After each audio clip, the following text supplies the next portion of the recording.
Ya. Pregunta número 1. Respecto a la elaboración de la matriz, ¿se ha pensado en reestructurarla para las próximas evaluaciones, sobre todo en la clasificación de lo que es esencial, importante, conveniente? ¿Ustedes han pensado en modificarla en cuanto a esas categorías? La ley, la normativa que rige el país cambió en el 2015 y su reglamentación fue aprobada el año pasado. Eso implica que debe ser revisada toda la normativa. Entonces, el Consejo, el Pleno del Consejo, que está constituido por 11 entidades nacionales, entre ellas el Ministro de Educación, el Ministro de Economía y Finanzas, una persona que representa a la Asamblea Legislativa, una persona que representa a Senacid, 2 personas que representan universidades públicas y universidades privadas, un representante de profesionales a nivel nacional. Profesor. Uno del miembro del diputado. Ya mencioné la Asamblea. Lo puede buscar en la página web o la ley, ¿no? Esas personas son las que deciden qué se va a incluir, qué no se va a incluir en el nuevo modelo, de acuerdo con la ley nueva. Nosotros formamos parte del personal técnico y debemos ejecutar los mandatos que salgan del Pleno. En este momento se tienen borradores propuestos para que ese consejo los apruebe, los discuta. En sentido de la categoría de los indicadores, no podríamos confirmarle si eso se va a mantener, si se va a incluir, si habrán otras categorías, no lo sabemos. Hay diferentes propuestas, pero en este momento aún no ha sido discutida ni aprobada naturalmente por el Consejo. Pregunta número 2. ¿Existen factores relacionados con la infraestructura de las universidades?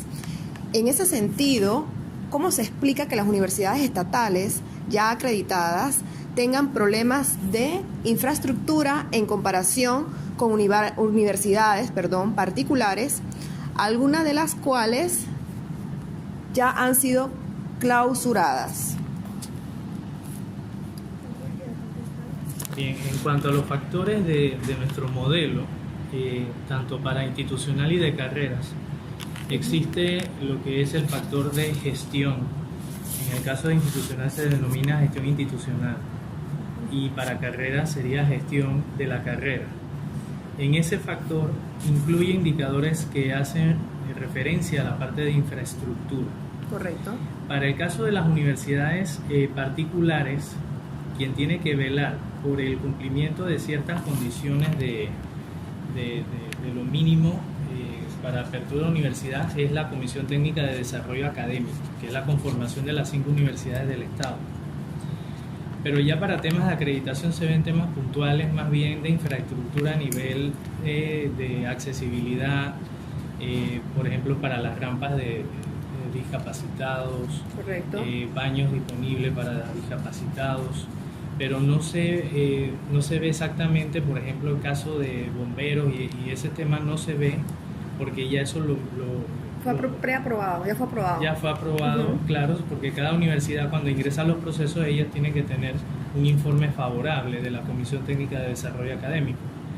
Así que en el aspecto de las particulares podemos decir que sí hay considerado ese punto. De igual manera en las oficiales, pero en las oficiales ellas se autorregulan en el tema de infraestructura y ellas dependen más bien del presupuesto que les otorga el gobierno estatal. Entonces, de allí, cada universidad tiene que velar por mejorar su infraestructura de acuerdo a su presupuesto. En el caso de universidades como las 5 que tenemos, hoy día pues tienen proyectos orientados a mejoras de sus infraestructuras. Sabemos que hay algunas que ya cuentan con unas infraestructuras que hay que mejorarlas y prácticamente cambiarlas. Pero han tenido ciertos inconvenientes, como ya hemos visto en las noticias en la Facultad de Medicina, que no puede hasta este momento contar próximamente con nuevas instalaciones como ellos lo tenían previsto en un proyecto ya establecido.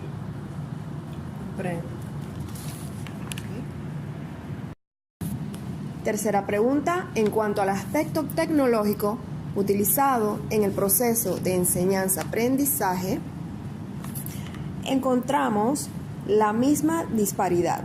¿Existe alguna consideración especial para las instituciones estatales o cómo maneje CONEUPA esta parte de la evaluación?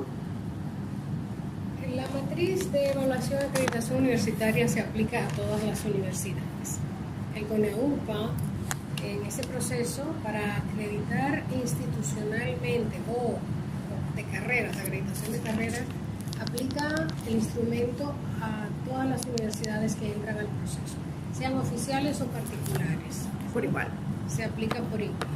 Ahí no hay ninguna diferencia, todo debe responder a unos niveles mínimos para mantenerse dentro de la acreditación y es igual, no hay ninguna diferencia. Las privadas, en términos de tecnología, de todo lo que representa el proceso educativo, deben responder a los mismos estándares. Bueno. Cuarta pregunta, ¿en qué consiste la reacreditación? Bien, la reacreditación es el proceso en el cual ya una universidad que ha pasado por tanto su autoevaluación, su revisión externa a través de pares evaluadores y que se le tomó su decisión de acreditación en el término de los 6 años, que es lo que establecía la reglamentación en ese momento que estaba vigente. Esa universidad pasa después por un periodo de plan de mejora, es decir, que ya tiene que pasar todo el proceso de sus años de acreditación haciéndole un reporte no tanto a CONEUPA, sino a la sociedad en general, de cómo van sus proyectos, de aquellos indicadores y estándares que no estuvieron tan favorables al momento tanto de hacerse el autodiagnóstico y también cuando los pares vinieron a hacer la visita. Entonces ellos realizaron una serie de proyectos a través de cumplimientos por etapas, y en el cual en esas etapas al finalizar el periodo de la acreditación, lo que se prevé es que la universidad haya cumplido en su totalidad con todos esos proyectos. Entonces, cuando ya la universidad cumple con todos esos requerimientos, que ya haya pasado por todo ese proceso hasta de visitas de cada 2 años por parte nuestra de CONEUPA, la universidad se prepara nuevamente hacia un autodiagnóstico para nuevamente revisarse, verificar cómo andan los criterios y estándares del modelo. Ahora mismo estamos en un proceso de cambio, ¿no? Por la normativa, como ya le explicó la profesora María, estamos haciendo revisión del modelo, así que por lo tanto la universidad se van a tener que volver a evaluarse, pero adecuados a ese nuevo modelo. Entonces, la acreditación consiste en eso, en todo un proceso de haber pasado por toda una acreditación institucional, estamos hablando en estos términos, ¿no? Institucional. Sí. Ella se revisa nuevamente para luego pasar por el proceso nuevamente de pares, o sea que vuelve y es un ciclo, por eso que es una mejora continua. Claro. Es un proceso cíclico. Esa es la parte de la reacreditación, el proceso como tal. Como una profesión. Pregunta número 5. ¿Por qué razones no se ha dado la reacreditación? Muy bien, como le explicábamos hace un momento, ha habido un cambio de normativa, se cambió la ley, se cambió el reglamento que la implementa. Entonces, esto le pide al Consejo pues, que haga una revisión del modelo y una revisión de la matriz, o sea, una adecuación de los instrumentos de evaluación y acreditación a la nueva normativa. Entonces, estamos en ese momento.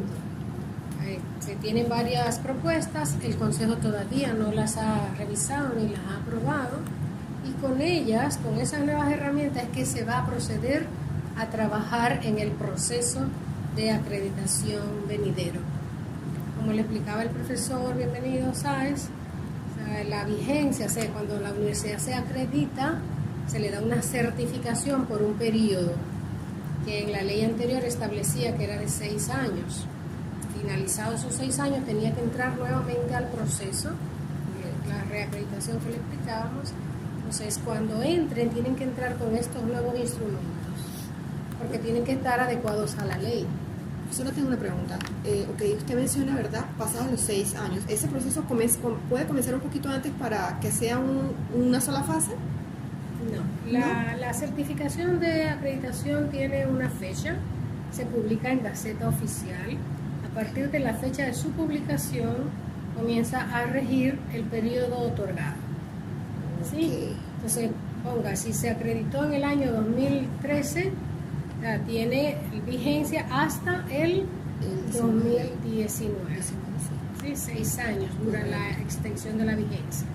Cuando termina, esa institución debe entrar nuevamente al proceso. Pero en este caso va a comenzar, cualquier universidad que se le venza en el 2019 va a entrar cuando el Consejo tenga aprobados los instrumentos. ¿Sí? Ok. La nueva matriz tiene que estar aprobada para que podamos hacerlo. Comprendido. Muchas gracias. Para, Adelante, profesor. sí, para agregar un poco al tema sobre los términos de las convocatorias, ¿no? Que no se ha podido dar, como ya lo explicó la profesora María, como hubo cambios en la normativa en el 2015 y apenas se reglamentó el año pasado, 2018, a las universidades que ya se cumplía el periodo para el efecto de su reacreditación, se les hizo una extensión de la acreditación. Entonces hay una resolución, eso está publicado en Gaceta, y eso lo dice taxativamente, que es hasta el momento que se haya una nueva convocatoria, se haga la nueva convocatoria, entonces allí vamos a tener la posibilidad de entrar a un nuevo proceso. O sea que a través de esa nueva resolución, creo que es de febrero de 2018, si lo buscas bien en la página de nosotros, Sí. ahí vas a encontrar, la resolución lo dice claramente en un solo artículo, ¿no? Que aparece en esa resolución. Se le da la extensión de acreditación hasta que venga un nuevo proceso de convocatoria institucional para todas las universidades que se han acreditado desde el año 12, igual las que van a caer para este tiempo en el año 2019, que se tendría que renovar esa acreditación. Así que por eso es un tema diferente a lo que se hace a nivel de otros países, ¿no? Eso es una coyuntura muy particular de Panamá que se logró hacer a través de una resolución. Así que estamos a la espera de una convocatoria para que ellas ingresen a los procesos. Gracias. Pregunta número 6. ¿Qué consecuencias trae el hecho de que no se esté aplicando la reacreditación? ¿Quién le toca? Bueno, mire, no es que no se está aplicando, como le explicábamos hace un momento, para que haya una convocatoria, un llamado a que vengan al proceso de evaluación con fin de acreditación a las instituciones que ya están acreditadas, se necesita la aprobación de la normativa, se está a la espera de ello. Si una institución vela constantemente por sus estándares de calidad, o sea, eso es interno, cada institución debe estar pendiente de cumplir con ello. Correcto. La acreditación ayuda a las universidades porque les da una guía, un apoyo, un proceso de cómo hacerlo. Y en prácticamente todos los países existe este tipo de proceso, ¿no?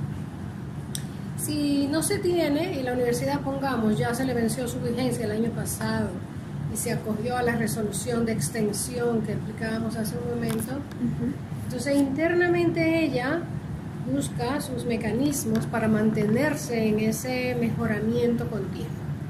Eso es, o sea, no hay ninguna obligación de parte de la universidad de continuar haciéndolo, debe hacerlo por su propia naturaleza de institución, claro, que busca el mejoramiento continuo. Sin embargo, todas las universidades han estado en comunicación y en coordinación con la Secretaría Ejecutiva del CONEUPA, que somos nosotros los técnicos, y hemos continuado dando acompañamiento, capacitaciones, talleres. Ellas continúan enviándonos sus planes de mejoramiento para que continuemos en eso. O sea, esto es voluntario y es muy importante, ¿no?, para el país, que se sepa que las universidades acreditadas han continuado en su mayoría, se puede decir todas han estado en esa coordinación a la espera de estos instrumentos, a la espera de este llamado que se llama convocatoria, el nombre correcto, para entrar nuevamente al proceso. pero no están esperando sentados ni al margen ni nada de eso.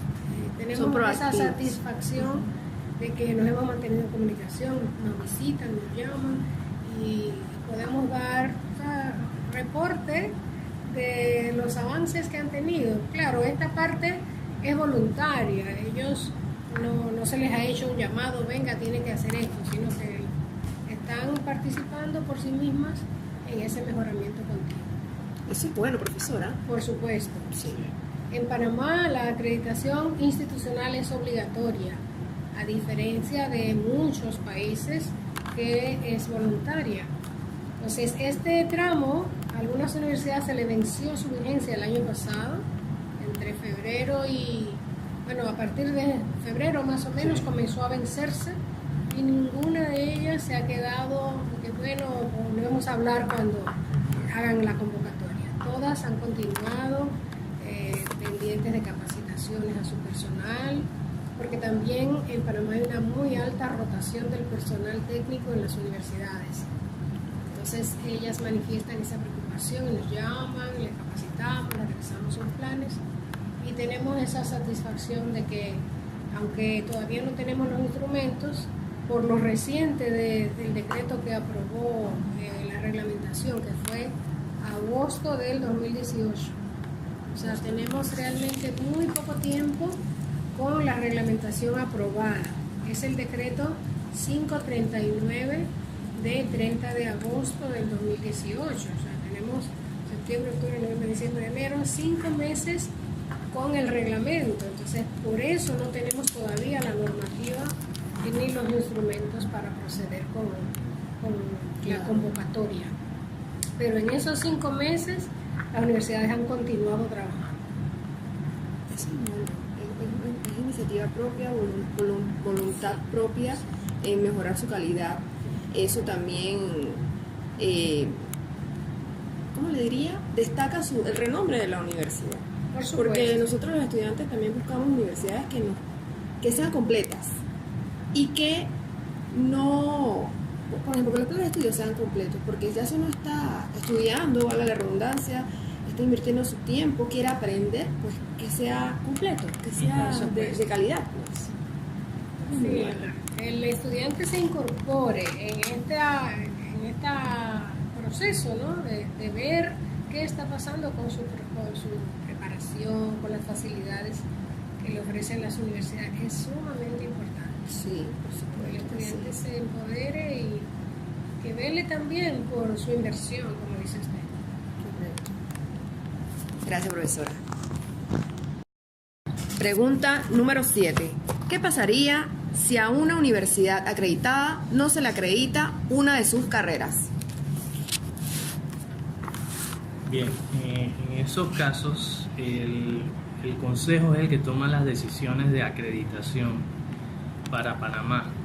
Y hasta el momento, de todas las carreras que se han, por ejemplo, de los que estuvieron en Ciencias de la Salud, para el caso de psicología, fisioterapia y odontología, no hemos tenido ninguna universidad que se le haya no aceptado la acreditación. O sea, hasta el momento todas las que ingresaron al proceso fueron acreditadas y eso fue la decisión que tomó el Consejo, considerando además de los indicadores y estándares algunos elementos como lo que fue el informe de los pares sobre las recomendaciones y lo que la universidad también se propone mejorar, porque muchas veces en los estudios que se lograron hacer en la autoevaluación habían indicadores que eran demasiado, para ellos eran demasiado elevados, como el tema de las patentes, por ejemplo. Fue un indicador que fue muy difícil para las universidades y aún como no se estaba cumpliendo, al menos tenían los primeros registros o indicios de levantar una patente. Entonces, en el tema de carreras no tenemos ahora mismo un caso específico sobre no acreditación. Así que dentro de la convocatoria de Ciencias de la Salud, todas las carreras que ingresaron, todas las que fueron convocadas, fueron acreditadas. Si se diera el caso, ahora mismo, según la ley que había en ese momento, que era la Ley 30, quedábamos en un vacío. un vacío donde no había, por ejemplo, qué sucedía si no se acreditaba. O sea, no teníamos el qué iba a pasar después de, o sea, si no se acreditaba, qué iba a suceder. Tal es el caso también con las universidades en cuanto a la institucional. No se tenía una reglamentación o una normativa que velara sobre qué sucedía si una universidad no se acredita. Entonces ese es un tema que creo que se tiene que revisar en la nueva normativa, de qué acciones va a tomar el país cuando una universidad no se acredita. O sea, si se le va a dar una nueva oportunidad, otro nuevo año, otro nuevo ciclo para que se autoevalúe, o simplemente si la universidad queda como no acreditada y queda oficialmente puesto en Gaceta Oficial. O sea, son elementos que tenemos que tomarlo en cuenta para efectos de la reglamentación que se aprobó el año pasado.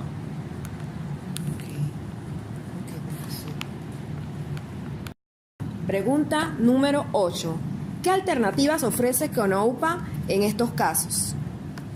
Bien, para el caso de las universidades no acreditadas, como ya te lo mencioné en el caso anterior, que si una universidad no se acredita, no hay, la normativa no nos encasilla hacia qué debemos hacer. Si se le suspende un periodo, si se le extiende el periodo para que haga una autoevaluación, esas son algunas posibilidades. Pero ahí, en ese tema, pienso que hay que llegar a un consenso de qué se desea para aquellas que no lograron cumplir con los lineamientos de estándares, ¿no? de calidad, estándares de calidad. Y es más bien el consejo el que tomaría la decisión. ¿Qué se haría en caso tal de que una universidad o una carrera no se acredite? ¿Cuál es la alternativa que tomaría tanto el CONEAUPA o, en este caso, el Ministerio de Educación como ente o el presidente de este sistema? Entonces, eso sería más bien una pregunta para los miembros del Consejo, cuando ya discutan el punto último del modelo que trata específicamente de ese tema, que es sobre la no acreditación. ¿Qué sucedería? Y poner todos los posibles escenarios. ¿Qué sucede si esta universidad no se acredita? ¿Qué hacemos con ella? Si la carrera no se acredita, ¿qué hacemos con ella? O sea, eso sería una... sí sería bueno mirar qué hacen las demás agencias a nivel internacional para tomar referencias y de ahí entonces adaptarlo a nuestra propia realidad. Muchas gracias, profesor. ¿Iba a agregar algo más? Sí, lo vi. No. No, ya está. Salió todo eso grabado.